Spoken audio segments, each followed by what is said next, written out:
একটি সামান্তরিকের ভূমি তার উচ্চতার দ্বিগুণ। সামান্তরিক আকার ক্ষেত্রের ক্ষেত্রফল বর্গ সেমি 98 বর্গ সেমি। তাহলে সামান্তরিকের দৈর্ঘ্য উচ্চতা পরিমাপ করো। মনে করি সামান্তরিকের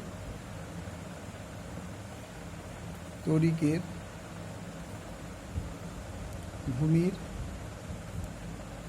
দৈর্ঘ্য ইকুয়াল টু এক্স একক, এক্স সেমি।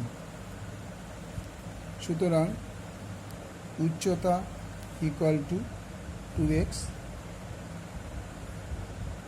সেমি।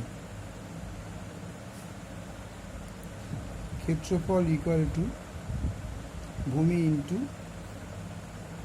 উচ্চতা বর্গ সেমি।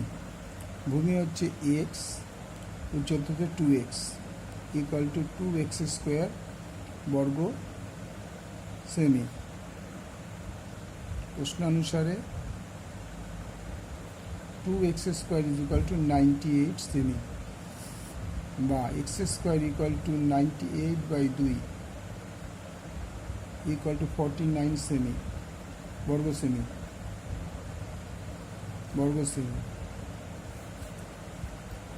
এটা হবে বর্গ semi.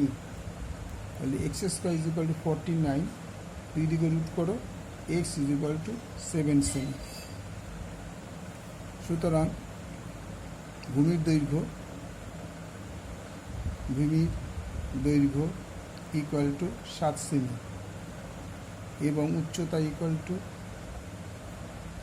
2x equal 2 into 7 equal to 14 semi. Okay.